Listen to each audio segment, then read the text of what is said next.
50 ரூபாயில் 100 கிலோமீட்டர் பயணம். மாற்றுத்திறனாளிகளுக்காக மாணவரின் அதிசய படைப்பு. வாங்க விரிவா பார்க்கலாம். தேனி மாவட்டம் போடிநாயக்கனூரில் பல்கலைக்கழக மானியம் பெறும் தனியார் கலைக்கல்லூரியில் தேனி மாவட்ட அரசு மற்றும் அரசு நிதி உதவி பள்ளி மாணவ மாணவியர்களுக்கான பல்திறன் போட்டி நடைபெற்றது.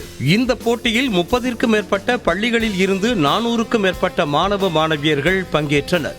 இதில் ராயப்பன்பட்டி அரசு நிதி உதவி பெறும் பள்ளியைச் சேர்ந்த பாலகிருஷ்ணன் என்ற மாணவன் மாற்றுத்திறனாளிகளுக்காக சோடியம் கலந்த தண்ணீரில் ஓடும் 3 சக்கர வாகனத்தை கண்டுபிடித்திருக்கிறார். இதில் ஹைலைட் என்னன்னா, இது சாதாரண வண்டி இல்லைங்க, ஒர்க் ஷாப்பில் இருந்த வேஸ்ட் பொருட்களை வைத்து உருவான வண்டியாம்.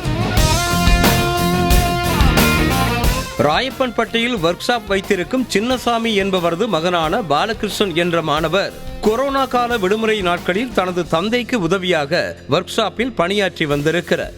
அப்போது ஒர்க் ஷாப் மற்றும் தனது வீட்டில் உள்ள பழைய இரும்பு பொருட்கள் மற்றும் பலகைகள் மற்றும் தனது தாத்தாவுடைய இருசக்கர வாகனத்தில் உள்ள பழைய என்ஜின் மோட்டாரை பயன்படுத்தி பெட்ரோல் மற்றும் சோடியம் கலந்த தண்ணீரில் ஓடும் 3 சக்கர வாகனத்தை உருவாக்கி ஆசத்தி இருக்கிறார். 50 கிராம் தண்ணீரில் 100 கிராம் சோடியத்தை கலந்து அதில் உள்ள வேதியியல் மாற்றத்தை கொண்டு இந்த வாகனம் இயங்கும் என்றும் ரூபாய் 50 இருந்தால் போதும் 100 கிலோமீட்டர் இந்த வாகனத்தை ஓட்டலாம் என்று தனது தன்னம்பிக்கையை மாணவர் பாலகிருஷ்ணன் வெளிப்படுத்தி இருக்கிறார்.